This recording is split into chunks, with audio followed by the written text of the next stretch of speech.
All right, welcome back to the channel. So today we are looking at, again, the 2024 component 1 paper, but this time focusing on the education topic. So if we scroll down, we get to this question here.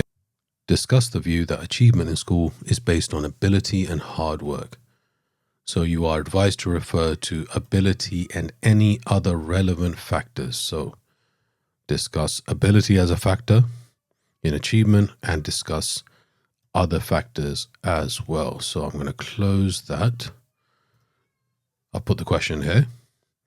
So let's get into it. So first thing we want to do is obviously discuss ability as a factor. Now, if we're discussing this, we know that this is a functionalist argument. And we know that functionalists are going to argue that education rewards hard work and achievement. Now, in a 15 marker, in every sociological argument, you want to try and refer to as many sociological studies as you can. So we're going to bring some in. So we're going to highlight, let me just do this. Parsons. Parsons says schools are meritocracies where effort and ability determine success.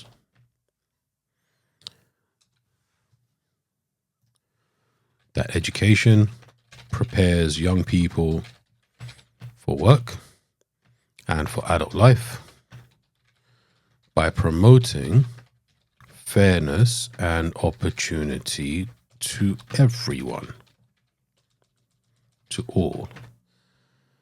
So everyone has the chance to succeed. The education system is fair, and therefore it's about working hard because you're in a meritocracy. You can also add in Davis and Moore. They support the functionalist view that schools and education reward effort and ability.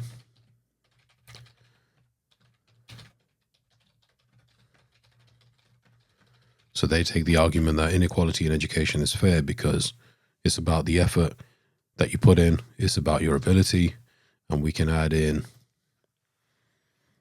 their whole thing about role allocation. So they argue that education performs role allocation.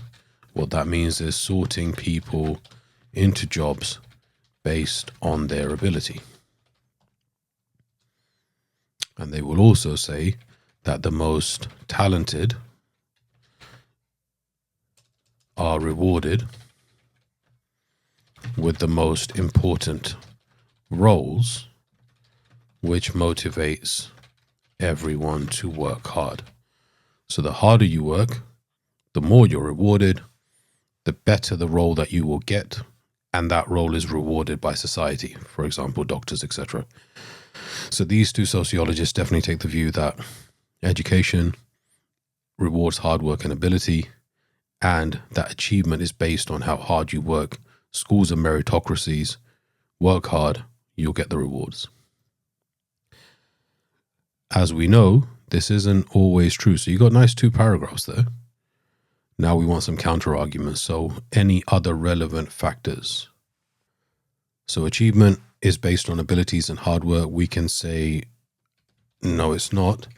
Achievement is based on material factors. And we can say a couple of things here. Again, that we want to use a key term. So material deprivation might lead to underachievement, and linking back to the question, so regardless of ability.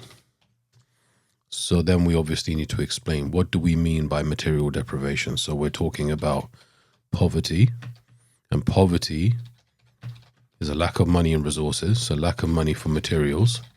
What kind of materials? So revision guides. You can put things like poor internet access, especially if you're trying to use websites to revise. Lack of money for home tuition. Lack of money for proper food that will maintain your energy levels. Poverty, material deprivation can also look like a lack of adequate housing.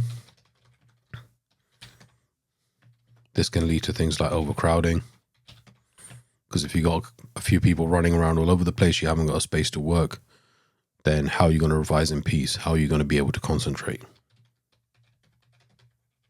That can affect your ability to produce. And material deprivation also can, we use the reverse argument, that richer parents can afford private schools. They can afford to move into catchment areas that have outstanding schools. And obviously poorer parents can't do that.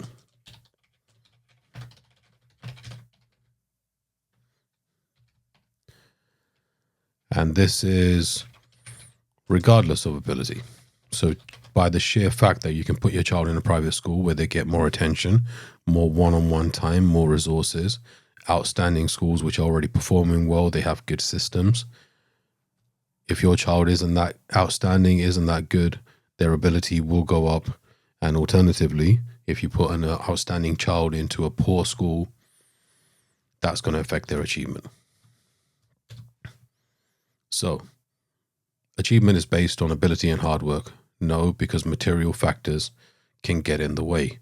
What else can affect achievement? Well, there are things that happen in school that can get in the way of achievement.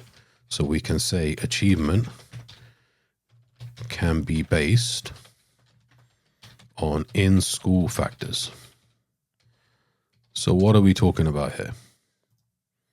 So the first thing that we can talk about is labeling. So we have a sociologist called Becker. Becker supports the interactionist viewpoint that labeling in schools influences achievement and reinforces class differences.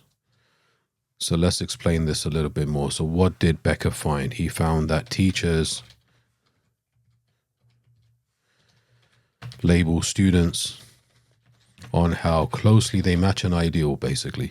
How closely they match an ideal pupil image that they have in their heads, which is usually middle class, well-behaved.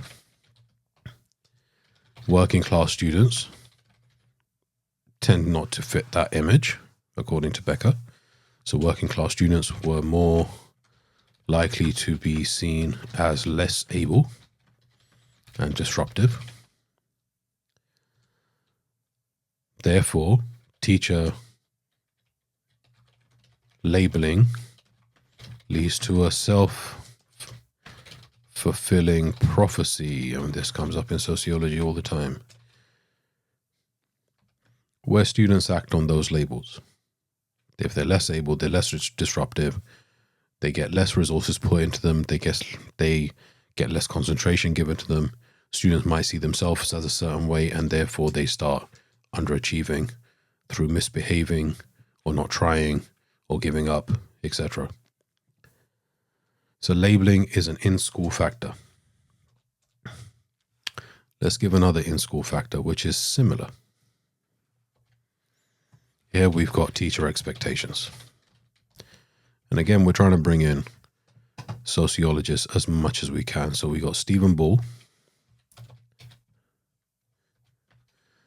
who supports, again, the interactionist view that schools practice, so school practices like streaming reinforce educational inequality. So what do we mean by this? Well, what we can say here is streaming and setting lead teachers to form different expectations of students. So we understand this by saying if you're in a higher set, teachers expect certain things from you. If you are in a lower set, teachers might expect certain things from you. So pupils in higher sets were encouraged, while lower sets were seen as less able, leading to lower achievement. All right, so we got a nice mix of reasons there. We got kind of two solid paragraphs there. Lots to talk about in terms of material deprivation. That can be a third paragraph. Labeling teacher expectations. That can be additional paragraphs. So you pick one of these. All right. Or you can also talk about other things like cultural factors. So where it says it's based on ability and hard work. No, it's not. It's based on other things like cultural factors. And what do we mean by cultural factors? Well, we might mean certain parental values. Do your teachers value education? Do your parents value education? Do they not? Do they push you? Do they not? Your language. Can you access the education? Parental encouragement. We talked about cultural capital. Visits to things like museums and extracurricular activities. And we've got cultural factors in terms of types of schools. Outstanding schools have a certain culture.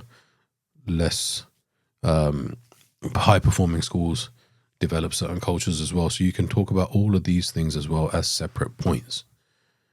So you got lots to talk about in this question. So if we just have a look, discuss the view that achievement in schools is based on ability and hard work. Parsons, Davis and Moore are saying, yes, it is. But then on the other side, no, it can be based on material factors regardless of ability. It can be based on labeling. It can be based on teacher expectations. It can be based on cultural factors. So all of these things might apply now. Then we need to give a conclusion. So it says, discuss. So in your opinion, is it based on abilities and hard work? So conclusion, we can see, therefore, that it isn't based on abilities and hard work. Pick a side, basically.